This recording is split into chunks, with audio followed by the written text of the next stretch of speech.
Bismillahirrahmanirrahim. Bismillahirrahmanirrahim. Wat-tamyizu sareng tamyiz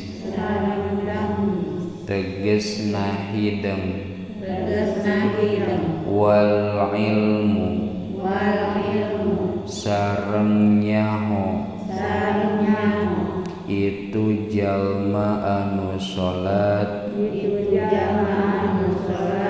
bifardiyatiha kana kaparduanana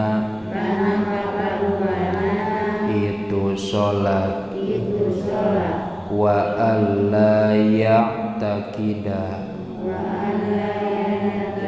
sareng yen ulah nekadkeun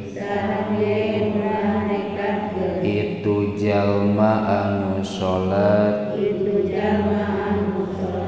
fardhon kana hiji fardu min furudiha tina pirang-pirang kaparduanana itu salat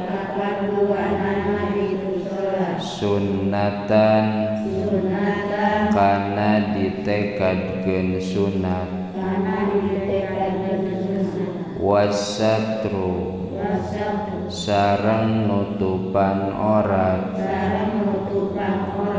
bima kalawan perkara yasturu anu nutupan itu jalma anu salat bihi kalawan itu emak launal basaroti kana rupana kulit lijami ibadanil hurroti kana sakabeh badana awewe anu merdeka illal wajha kajabararaina wal kaffaini sareng dua dampal tampahna wasatruma sareng nutupanana perkara baina surroti anu tetep itu ma aya di antara bujal warukbati sareng tuur lizakari pikeun lalaki wal ammati sareng pikeun amat min kullil jawanibi nyatana tina sakabehna pirang-pirang gigir tegesna gigir sareng luhur lal aspali henteu wajib ditutupan di belah handap.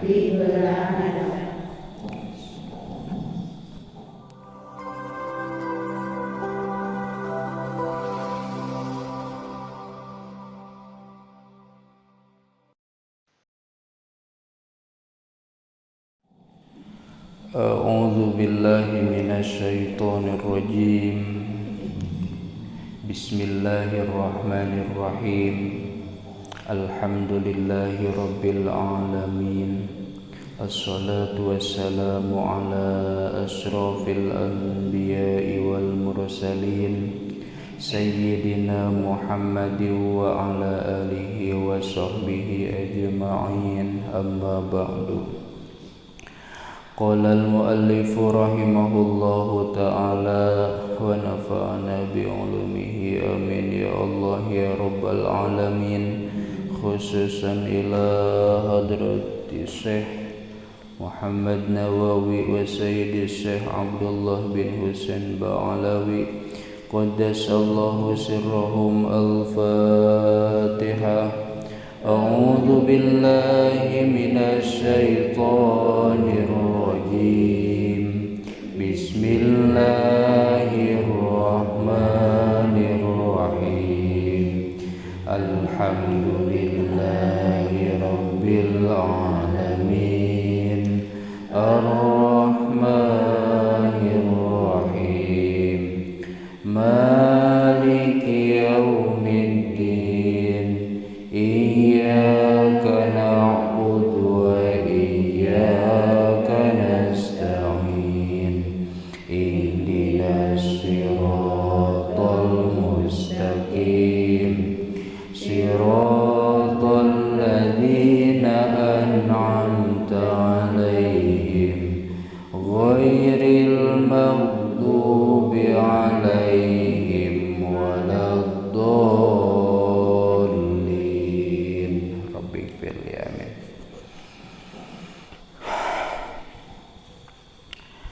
Hancana kitab Sulamut Taufik halaman 27. Kantun wa tamyizu. Bismillahirrahmanirrahim. Bismillahirrahmanirrahim. Wa tamyizu. Sareng tamyiz. Tegesna hideng. Wal ilmu. Sareng nyaho. Itu jalma anu salat bi fardiyatiha kana kaparduanana itu salat wa alla ya'taqida sareng yen ulah nekadkeun itu jalma anu salat fardhon kana hiji fardu min furudiha tina pirang-pirang kaparduanana itu salat sunnatan kana ditekadkeun sunat wasatru sareng nutupan aurat bima kalawan perkara yasturu anu nutupan itu jalma anu salat bihi kalawan itu emak launal basyaroti kana rupana kulit lijami ibadanil hurroti kana sakabeh badana awewe anu merdeka illal wajha kajabararaina wal kaffaini sareng dua dampal tampahna wasat rumah sareng nutupanana perkara baina surroti anu tetep itu ma aya di antara bujal warubati sareng tuur lizakari pikeun lalaki wal amati sareng pikeun amat min kullil jawanibi nyatana tina sakabehna pirang-pirang gigir tegesna gigir sareng luhur lal aspali henteu wajib ditutupan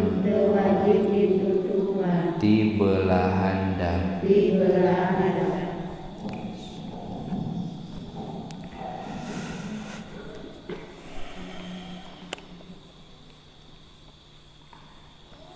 halaman sabaraha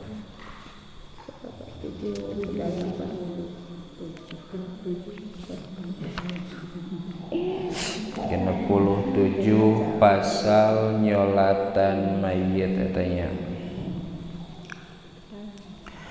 Ari anu lain kitu aya anuan ari nu pangsa eutikna dina nyolatan mayitna kahiji kudu niatna tilu rupana niatna hiji najami gawena kana nyolatan mayitna kadua nangtukeunana ieu mayit mun hadirna lamun mayit nu ghaibna kudu disebut ngaranna tawanu disolatkeunana aku imam manehanana katilu kudu niatan ngalakonan kaparluan padukarena pangeran mun teu kitu teh nyalahan kadua kudu ngomongkeun kana takbir nu ngawitan takbiratul ihram ngaranan di dinyateun deniatan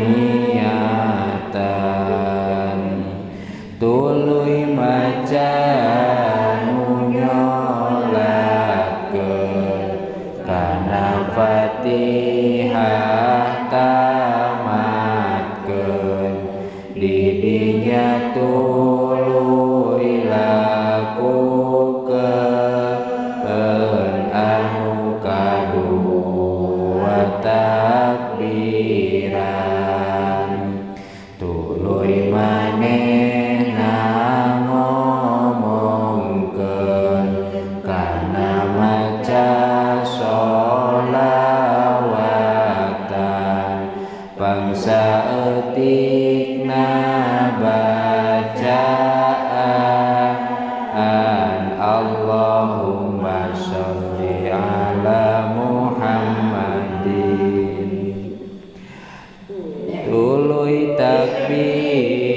katiluna didinya maca doana Allahumma ighfir lahu warhamhuna bangsa etik nadoana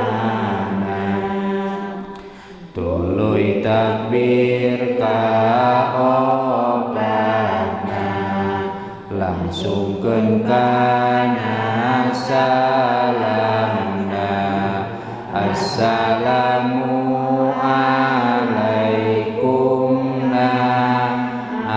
sunnat wa barakatuhna dina nyolatan mayitna pasyaratan jeung batalna kawa salat biasana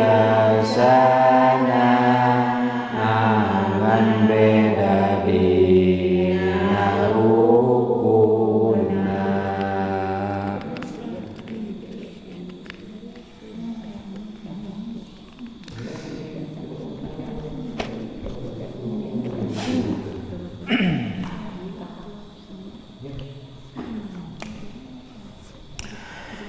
Bismillahirrahmanirrahim.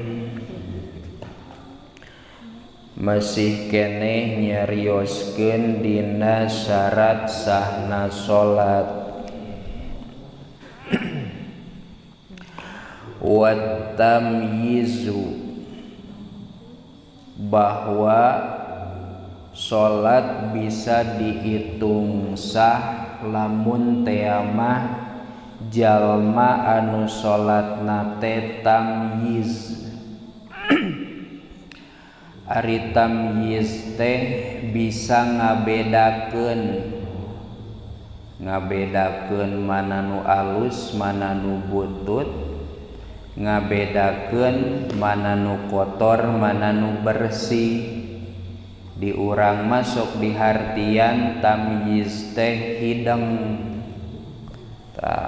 Aya hideng aya balah hideng ngan eta mah terkadang sakadar babasaan puguh geus kolot jiga jalma teh hideng ta balas keheul eta mah nya balas geuleuh gitu lain teu apal teu hideng ngan geuleuh we gitu ya. Di dieu mah tamyiz teh wa huwa ayyasira at-tiflu bihaitsu yaqulu wahdahu wa yastanji wahdahu. Nu dingaranan tamyiz teh lamun teh mah budak bihaitsu yaqulu wahdahu sakira-kira bisa dahar ku sorangan tapi lain anu manja nya. Maksud bisa dahar ku sorangan teh asli nama bisa sanajan daharna hayang wae dihuapan bisi ayanya jelema teh kan geus umur 8 tahun daharna teh hayang wae dihuapan gitu tah. Maksudna bihaitsu yaqulu wahdahu ku sakira-kira dahar ku sorangan teh mampu henteu maruragan lamun ngahuap teh henteu pabalatak remeh kaditu kadieu lamun nu di daharna sangu ta eta teh tamyiz. Lamun salat hek bener maka salatna sahnya. Wa yastanji wahdahu jeung bisa bebersih ku sorangan bisa ombeh ku sorangan lamun tas modal teh ombeh ku sorangan.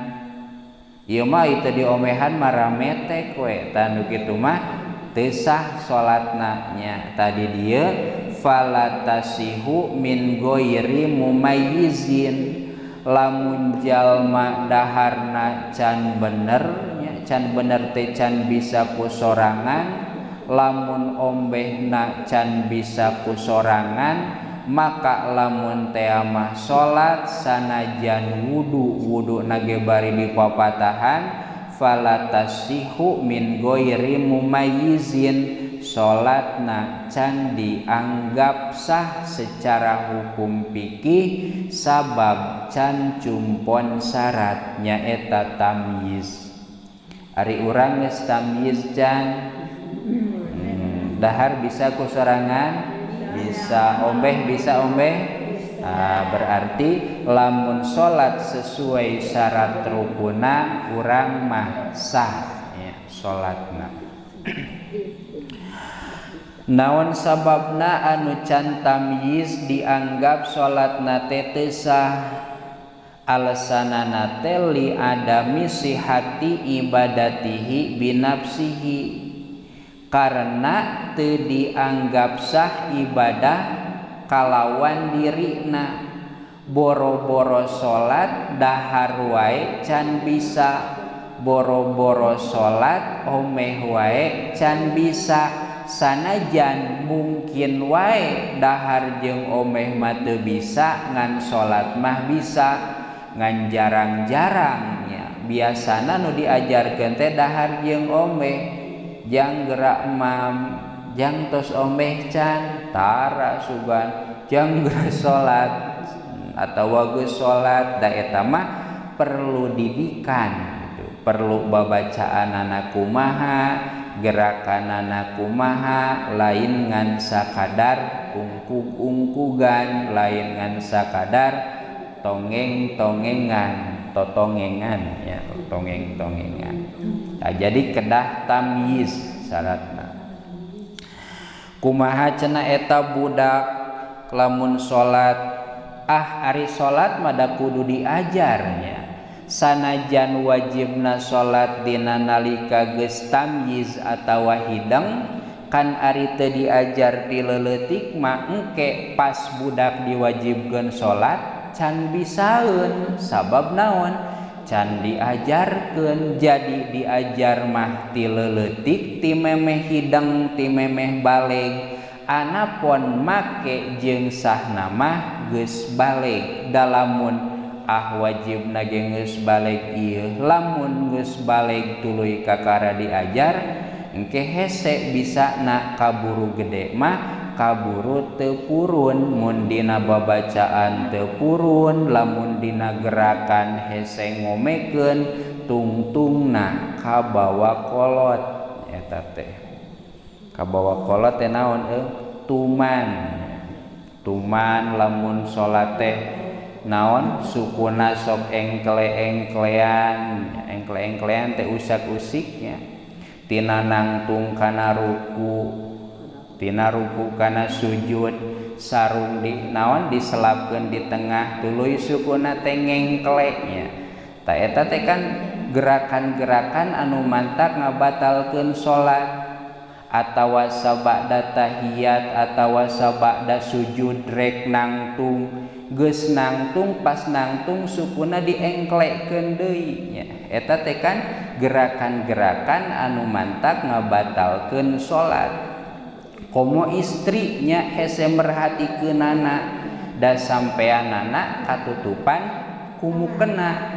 Lamun teh mah ti leuleutik teu dibejaan anu bener, nepi ka kolot oge da moal aya nu ngomekeun da teu kaciri sukuna ngengkle henteu sukuna teh lamun rek sujud atawa rek nangtung teh. Ta eta teh hal-hal atawa gerakan-gerakan anu bisa ngabatalkeun kana salat. Titik. Salajengna wal ilmu bi fardiyatiha, apal kana kaparduanana salat. Ayil ilmu bikauniha pardon fi sholatil mafrudoti wal fardu mayusabu. Apal kana kaparduanana salat, nu mana nu dipigawena fardu termasuk nu mana anu dipigawena sunat. Ulah nepikakeun tibalik teh kumaha? Sapertikeun lamun di urang mah berjamaah puguh imam teh geus kana nasta'in ari urang Allahu Akbar kalah maca doa iftitah puguh Fatihah teh bakal tinggalin. Fatihah hukumna wajib da asup rukun, doa iftitah mah hukumna sunnat. Lamun teh mah naon pamilih-milih, lamun kira-kira pitingaleuneun langsung kana Fatihah, doa iftitah mah tong dibaca, lain butut dibaca ngan bisi teu kasusul. Atawa lamun salat anu rakaat katilu atawa kaopat ya tingali kade ieu penting ya. Dina rakaat katilu atawa kaopat kanu dibaca teh Fatihah wungkul bari repeh tara make surahnya, makruh ngangge surahna. Contoh salat Isya rakaat katilu kaopat atawa magrib mah rakaat katilu.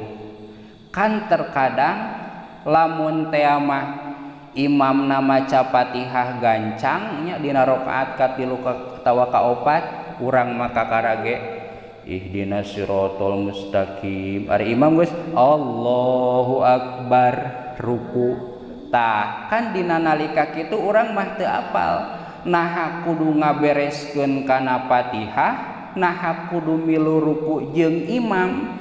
Sedengkeun urang posisina salat anu milu ti mimiti berjamaahna teh. Tah dina rakaat katilu atawa kaopat kumaha ieu lamun urang tingaleun? Cik sok kumaha lamun tingaleun? Kumaha mun imam kaburu sujud? Lain tingaleun sadetik 2 detiknya. Imam geus ruku ari urang kakara iyyaka na'budu wa iyyaka nasta'in, lamun dituluykeun ihdinas siratal mustaqim imam geus i'tidal, urang siratal ladzina. Tah sapertikeun kasus nu kitu, lamun di dieu teu aya kasusna berarti tara taringaleun nya di dieu mah. Tah ngan lamun tingaleun bisi nya ieu mah.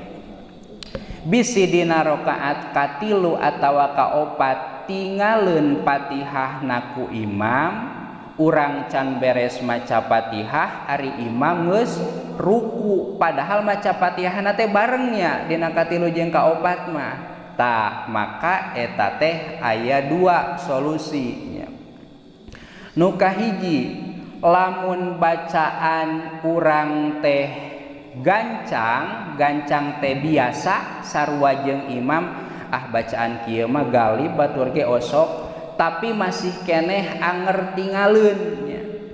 Sapertikeun bacaanana teh henteu boyot nya, lancar nya, tapi anger tingaleun, maka hukum salat urang hukum salat urang nya lamun teh mah bacaan urang Fatihah urang teh gancang tapi masih keneh tingaleun, maka salat urang dihukuman masbuk ya. Lain berjamaah masbuk tapi dihukuman masbuk. Maksudna kumaha? Fatihah urang ditanggung ku imam ya. Fatihah urang ditanggung ku imam. Ngan lamun teh mah Fatihah urang teh boyot teh kumaha teu galib jeung batur nya, boyot teh teu galib jeung batur. Gambaran hararese maca Fatihah teh. Tah maka eta mah wayahna paratkeun heula ya, wayahna paratkeun heula. Cenah tingaleun keun wae kitu, sanajan tingaleun eta mah keun wae dihampura. Ngan di urang mah insyaallah nya moal aya anu tingaleun, bahkan imam can ruku ge Fatihah urang mah geus beres kitu, lila-lila teuing imam teh. Tah eta mah berarti masih keneh aman ya, teu aya kendala.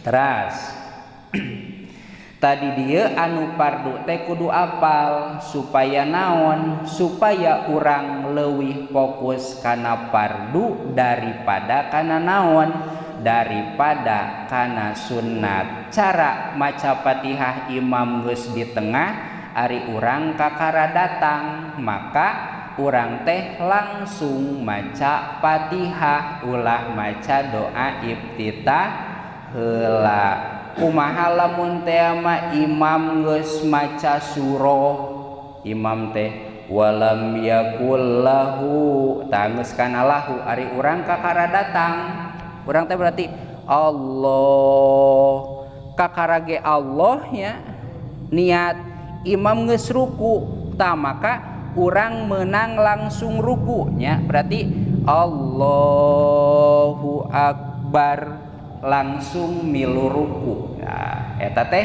gambaran anu menang jeung rakaat eta diitung sarakaat ngan kulantaran urang mah teu galib nya kitu mah jadi asa engkewe kitu nya ngadaguan rakaat nu kadua padahal kikituan teh hukumna kenging kakara Allah ari imam geus ruku maka urang tiasa langsung ruku. Jadi takbiratul ihram jeung takbir intiqal teh ngahiji nya eta teh hal anu tiasa. Ngan ari kira-kira naon kira-kira mangmang ulah kajen teuing tungguan rakaat kadua atawa langsung ruku ngan rakaat eta teu diitung da urang matara nya lamun kieu Allahu akbar asa naon meureun nya soalna kahiji can apal kadua teu biasa da urang mah berjamaah teh sok milu ti mimiti lamun teu milu teh kajian nungguan nya padahal mah bisa berjamaah mah rek langsung sujud rek langsung tahiyat kumaha we imam gerakanana ku urang dituturkeun tangan lamun kajadianana sapertikeun kitu maka tiasa langsung ruku dengan syarat urangna bener-bener naon ngaranna teh lain madarat atuh telatnya tapi lain telat ulin lain telat hayo we ngome-ngome mu kena ieu teh lempeng can atawa kalah ngobrol di luar eta mah teu tiasa nya ieu mah teu aya naon teu aya alasan anu dianggap ulin ieu mah bener-bener urang teh contoh kakara turun tina motor langsung ka masjid ari imam geus walam yakullahu maka urang tiasa Allahu akbar langsung ruku nya tah tiasa eta teh naon kitu pangna kudu fokus nu fardu sabab ari fardu wal fardu mayusabu fa'iluhu imtisalan wa yu'aqabu bimasyiatillahi ta'ala tarikuhu. Patokan fardunya jadi beda-beda lapad tapi hartina mah sami ya mayusabu ala fa'lihi wa yu'aqabu ala tarkihi eta eusi namanya mayusabu fa'iluhu imtisalan wa yu'aqabu bimasyiatillahi ta'ala tarikuhu. Tah eta oge sami ya hartina mah diganjar lamun dipigawe disiksa lamun henteu dipigawe.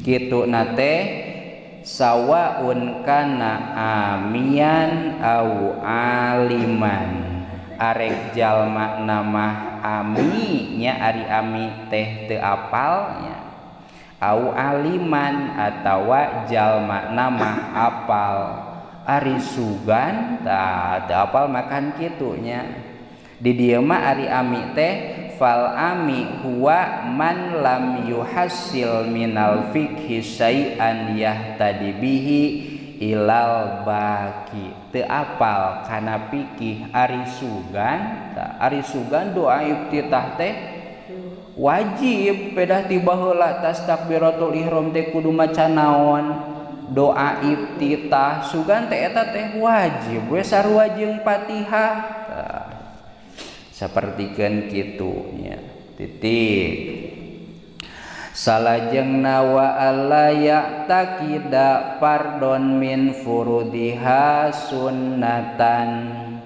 ulah nekadkeun maksud nama ulah nyangka kana hiji kaparduan salat teh ditekadkeun sunat anu pardu ditekadkeun sunat tah eta teh mantak ngahalang kana sahna salat.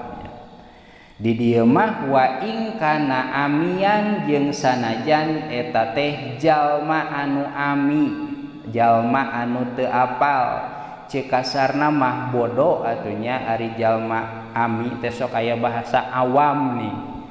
Ami awam teh ari awam teh ceuk kasarna mah bodoh gitu, jalma teu apal kana hukum. Atuh falawi takoda al ami awil alimi alal aujahi an jami'a af'aliha fardun soha ngan lamun teamah nekadkeun kana sakabehna pardu sapertikeun kumaha doa iftitah pardu, Fatihah pardu, maca surah pardu, babacaan dina ruku i'tidal sujud pardu, maka soha sah salatna nya. Ngan naon au naflun ngan lamun kabeh ditekadkeun sunat, doa iftitah sunat bener eta mah nya, Fatihah sunat, gerakan ruku sunat, maca tahiyat sunat, eta mah fala maka henteu sah salatna. Kumaha lamun nekadkeun sawareh pardu sawareh sunat ngan teu apal nu mana nu pardu nu mana nu sunat tah awil ba'do fardun wal ba'do naflun soha ngan lamun nekadkeun sawareh pardu sawareh sunat dina salat teh da aya nu pardu aya nu sunat aya ngan urang can paham yeuh duka nu mana nu pardu duka nu mana nu sunat ngan ari dibaca ma osok tah maka soha eta mah sah salat tah malam yaksid bi fardin muayyanin naflan salagi teu nekadkeun anu pardu teh ditekadkeun sunnah.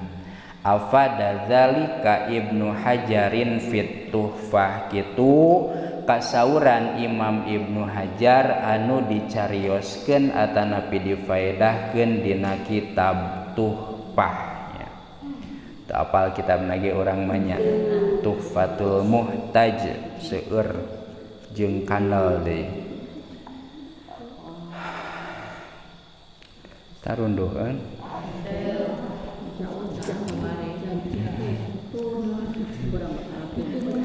salajengna salit dia tuh nya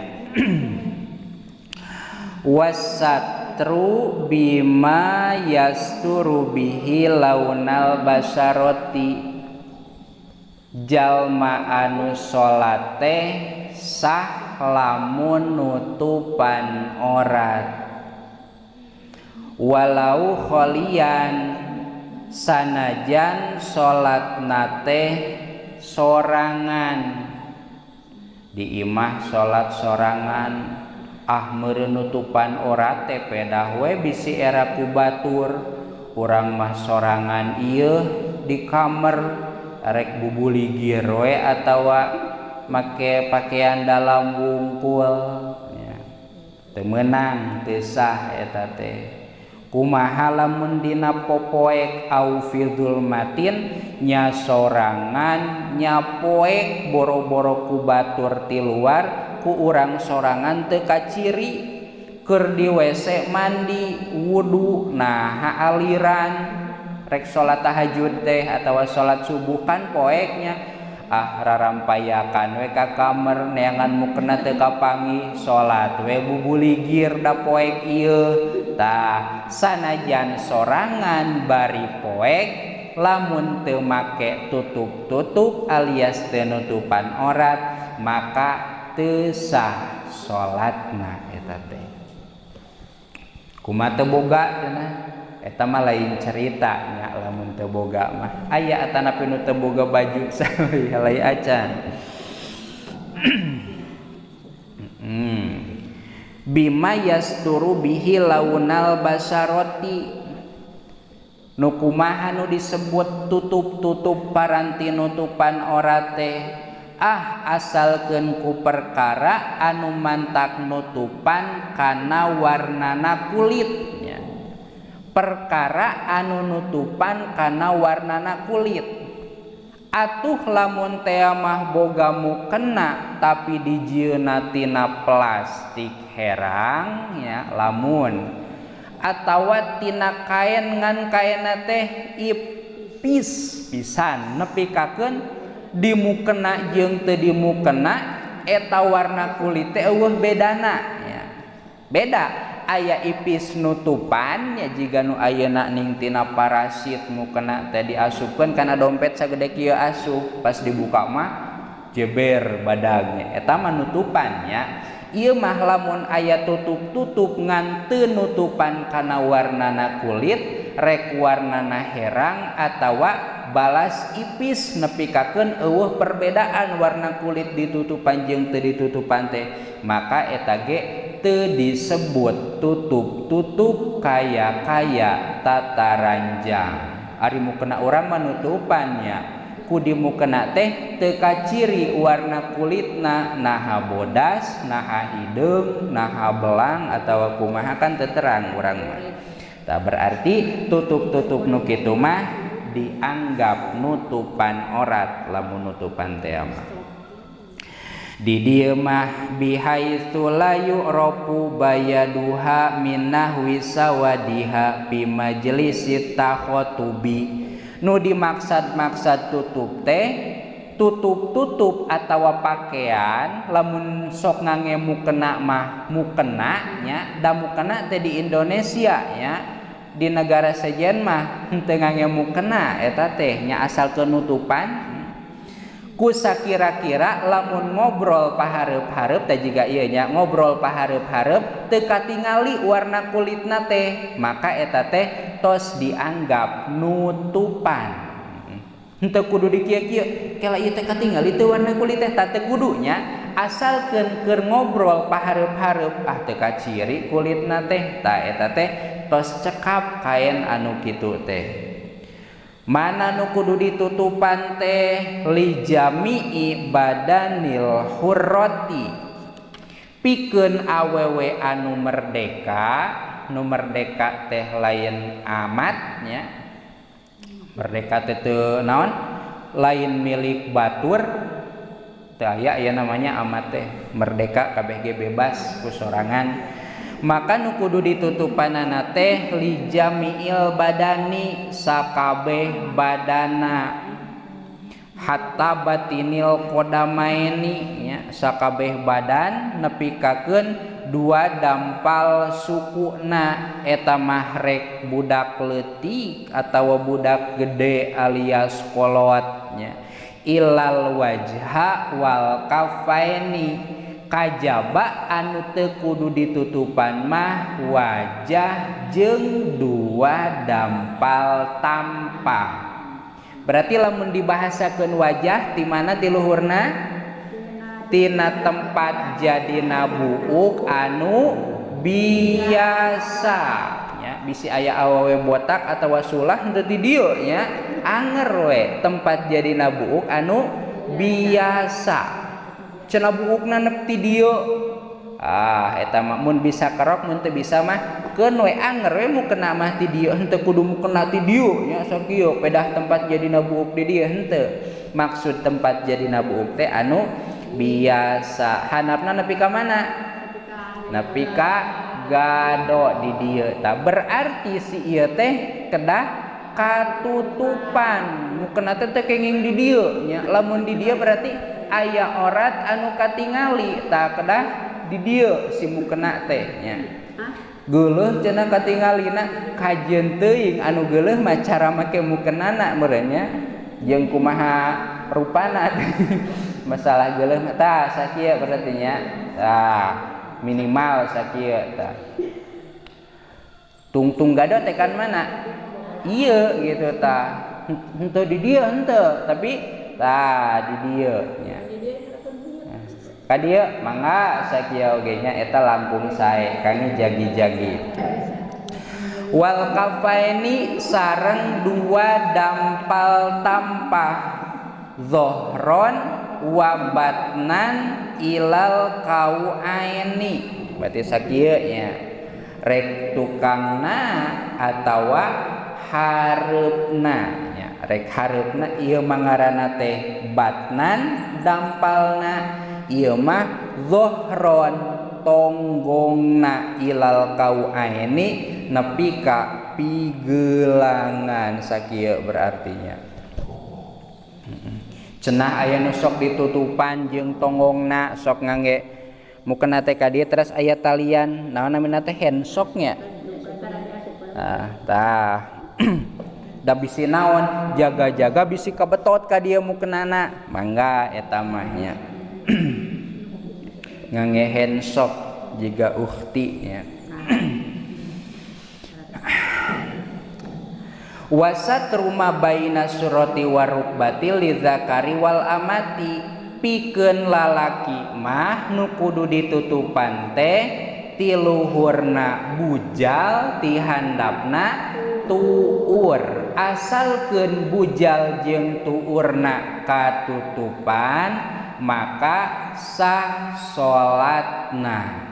Berarti bisanya make kolor ge bisa aya kolor naon kolor sapinah non kolor anu nepi ka hanapeun tueur teuing aya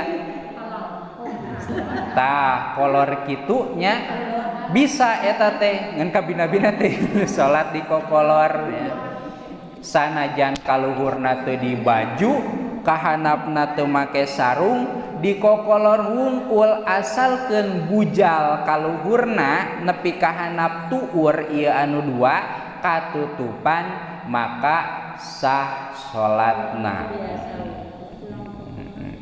Cenah si Mang eta mah salat teh di baju keun we nya asalkeun tutup aurat ngan lamun teu di baju bujalna ngabedele atawa ari keur nangtung mah katutupan bujalna teh ari pas keur sujud kabetot nepi ka keun naon bebelah bujurna katingali batal eta mah nya.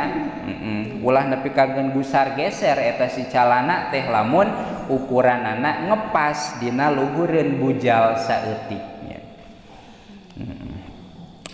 Wal amati sareng amat nya. Amat awewe beelian awewe nu dijual beulikeun eta oge sami nya. Samet bujal nepi kana tuur lamun teh mah aya keneh amat di zaman ayeuna lamun nya ari amat teh awewe ngan anu dijual beulikeun lain awewe merdeka dijual beulikeun maksud merdeka teh jiga urang-urang kan merdeka urang mah eueuh nu bogaan gitu. Tah ari amat mah terus dijual beulikeun ti si A dijual ka si B ti si B dijual ka si C baheula zaman jahiliyah maka oratna teh antara bujal jeung tuur berarti sanajan awewe oratna lamun teh mah amat atawa jalma beelian oratna bisa tina bujal nepi kana tuur berarti dadana susuna ieu gumblang-gamblengnya sah eta teh lamun amat ngan zaman ayeuna mah tos teu aya duka aya keneh teu terang urangna duka emang teu aya ya. Ngan saterang jeung salami ieu mah teu kacarioskeun bahwa aya keneh amat ari amat teh istri beelian. Kumaha can ayeuna sok aya nu meuli awewe lain eta mah nya dah teu dibeuli eta mah dirental disewa jasana.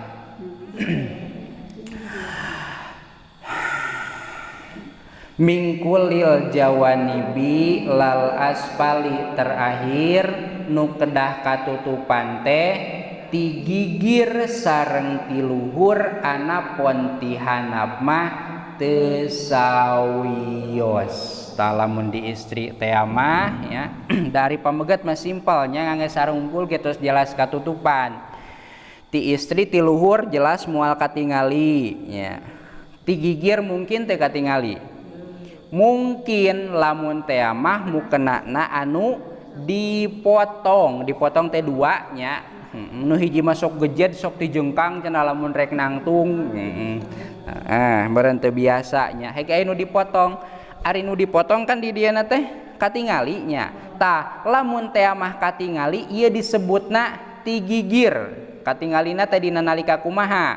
Lamun teh mah komo lamun anu henteu ngange acuk mah nya.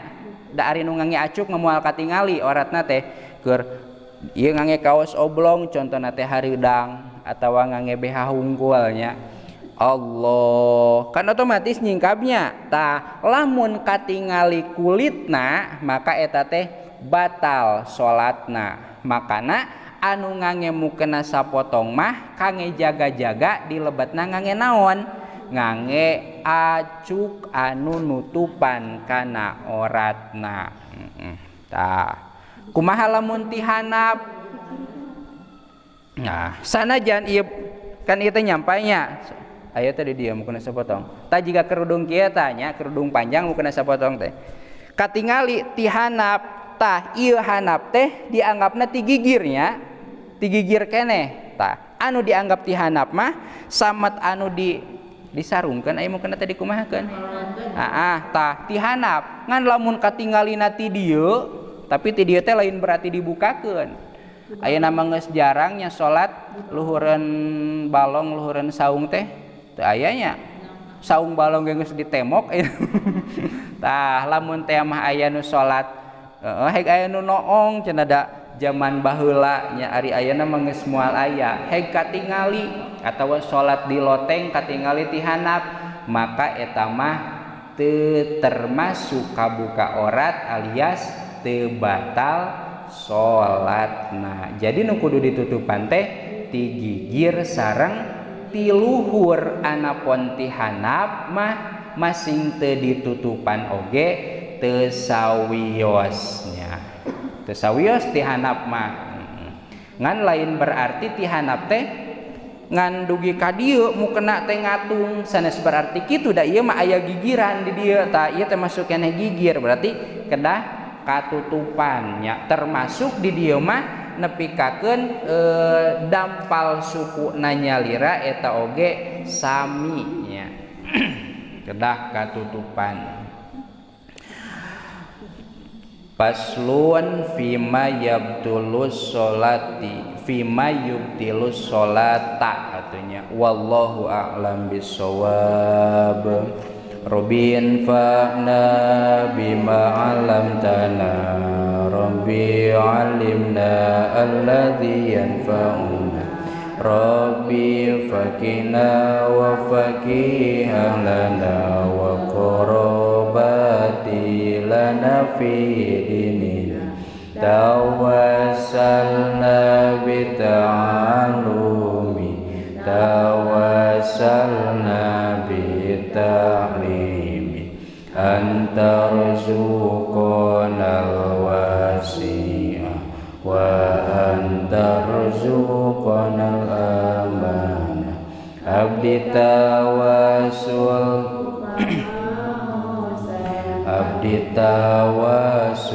ku pangurukan abdi rizkian ku kajembaran abdi rizkian ku kahuripan subhanakallahumma wa bihamdika asyhadu